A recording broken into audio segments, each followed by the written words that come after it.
Good morning students, hope you are fine. प्यारे बच्चों, हम आपके साथ टेंसेस डिस्कस कर रहे हैं। हमने आपके साथ प्रेजेंट कंटिन्यूअस टेंस पिछली वीडियो में डिस्कस किया है, जिसमें हमने अफर्मेटिव सेंटेंसेस के बारे में आपको बताया था। इस वीडियो में हम आपको प्रेजेंट कंटिन्यूअस टेंस के नेगेटिव सेंटेंसेस के बारे में बताएंगे, नकारात्मक वाक्य, और बताएंगे आपको कि हिंदी में वाक्य होगा तो आपको कैसे पहचान कर पाएंगे कि ये प्रेजेंट कंटिन्यूअस टेंस का नेगेटिव सेंटेंस है, इसका स्ट्रक्चर क्या रहेगा और कैसे आप इंग्लिश में सेंटेंस फॉर्मेशन करेंगे, हिंदी से इंग्लिश में ट्रांसलेट करेंगे, क्या रूल रहेंगे और क्या क्या चीजें ध्यान में रखेंगे। शुरू करते हैं प्यारे बच्चों। जैसे हम इस प्रकार के वाक्य हमारे सामने आते हैं, मैं स्कूल नहीं जा रहा हूं, हम स्कूल नहीं जा रहे हैं, वे खाना नहीं खा रहे हैं, तुम खाना नहीं खा रही हो, तुम गाना नहीं गा रहे हो, तुम दौड़ नहीं लगा रहे हो। तो इस प्रकार के जब वाक्य आएंगे तो पहले तो हमें पता चल गया हूं, है। तो ये है शब्द जो है वो वर्तमान काल को डिनोट करता है। वर्तमान काल को इंग्लिश में बोले तो प्रेजेंट टेंस। जहां रहा हूं, रहे हैं आ गया, वो प्रेजेंट कंटिन्यूअस टेंस हो गया। और जिसमें नहीं लग गया, मैं स्कूल नहीं जा रहा हूं, नहीं और रहा हूं नहीं रहे, तो ये प्रेजेंट कंटिन्यूअस टेंस का नेगेटिव सेंटेंस। तो इसको इंग्लिश में कैसे सेंटेंस फॉर्म करेंगे, मैंने पहले भी बताया था कि हिंदी में जो वाक्य की रचना है वो किस आधार पर की जाती है। सबसे पहले कर्ता होता है, फिर कर्म होता है और फिर क्रिया होती है। इंग्लिश में इससे थोड़ा अलग होता है। सबसे पहले सब्जेक्ट होगा। प्रेजेंट कंटिन्यूअस टेंस में नेगेटिव सेंटेंस का स्ट्रक्चर कैसा रहेगा, किस नियम के तहत हमें इंग्लिश सेंटेंस फॉर्म करना है। सबसे पहले हम जब हिंदी से इंग्लिश में ट्रांसलेट करेंगे या वाक्य निर्माण करेंगे या सेंटेंस फॉर्म करेंगे, तब सबसे पहले हम सब्जेक्ट लिखेंगे, फिर उसके बाद हेल्पिंग वर्ब लिखेंगे। प्रेजेंट कंटिन्यूअस टेंस में हेल्पिंग वर्ब इज, एम या आर, इन तीनों में से कोई एक आएगी पर्सन के हिसाब से, plus not plus first form of the verb plus ING, इन दोनों को मिला के हम प्रेजेंट पार्टिसिपल भी बोल सकते हैं, प्लस ऑब्जेक्ट। तो अब हम एग्जांपल से समझेंगे। I am not going to school. I, मैं, स्कूल नहीं, नॉट, जा रहा हूं, गोइंग टू। आई सब्जेक्ट है, एम हेल्पिंग वर्ब है, नॉट रहेगा, और गोइंग प्रेजेंट पार्टिसिपल या first form of the verb plus ING, to school is object. तो ध्यान रहेगा आपको कि सबसे पहले सब्जेक्ट, फिर हेल्पिंग वर्ब, फिर नॉट, फिर प्रेजेंट पार्टिसिपल या ऐसे कहे first form of verb plus ING plus object. ये सही सेंटेंस फॉर्मेशन रहेगा प्रेजेंट कंटिन्यूअस टेंस के नेगेटिव सेंटेंस। ऐसे और एग्जांपल है, we are not going to school, they are not eating food. अब रूल्स क्या रहेंगे कि अगर फर्स्ट पर्सन होगा तो क्या रूल रहेगा, उसके साथ कौन सी हेल्पिंग वर्ब लगेगी, वो एक बार देखते हैं।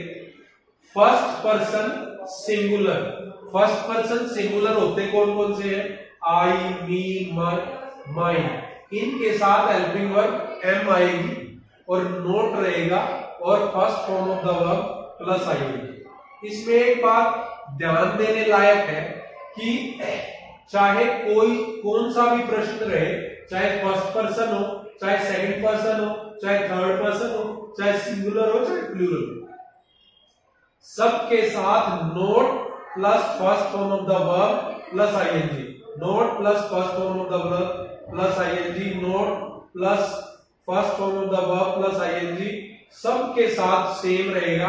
बदलेगी तो सिर्फ हेल्पिंग वर्ब। हेल्पिंग वर्ब अगर हम समझ गए, सीख गए किसके साथ कौन सी लगेगी, तो बहुत आसान होगा।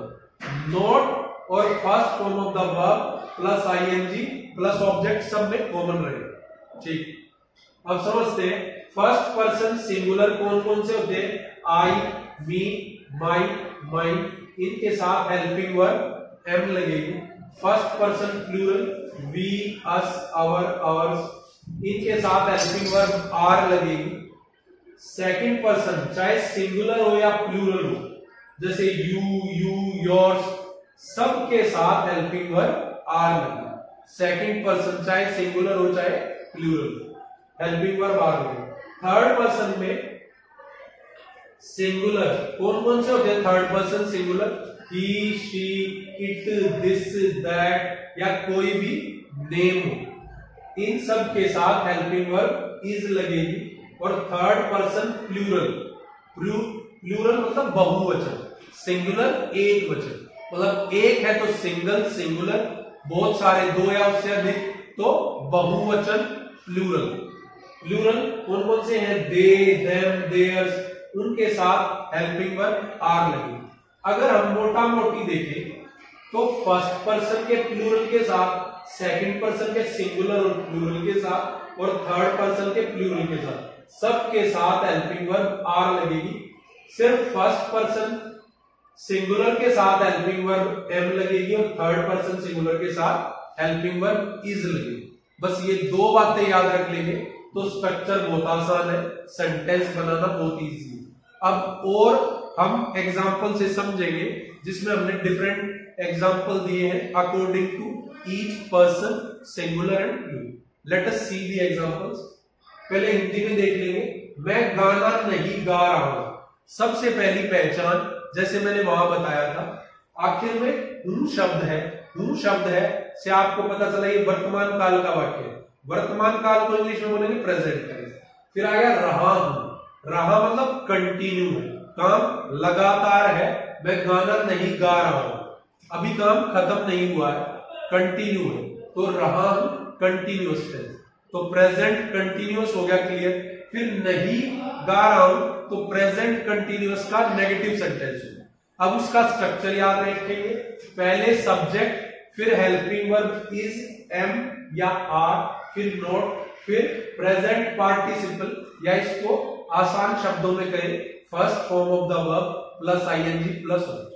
आसान है। अब उदाहरण से समझते हैं, एग्जांपल से।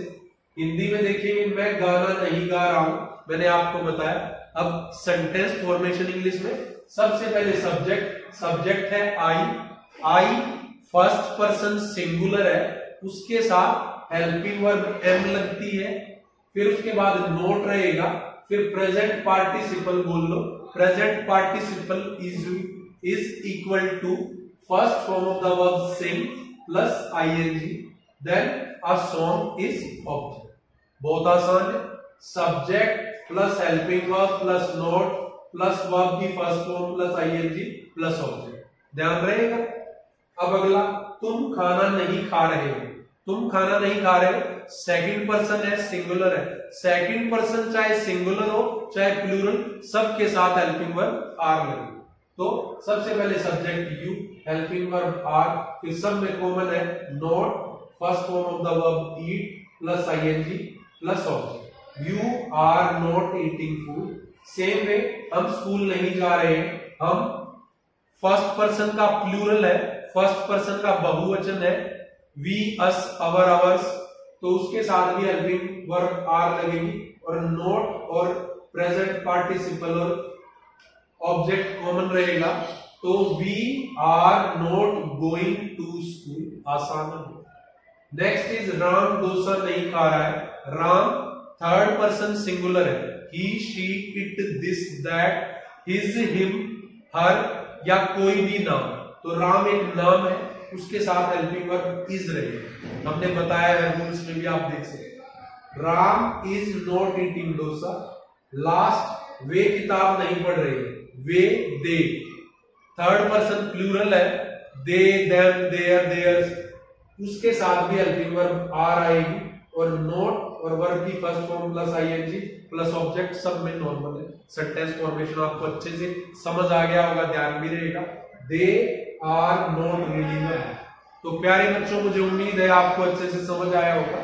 फिर भी कुछ चीज क्लियर ना हो, आप कमेंट सेक्शन में शेयर करें, हम उस क्वेरी को जरूर रिजॉल्व करने की कोशिश करें। Thank you, have a nice day.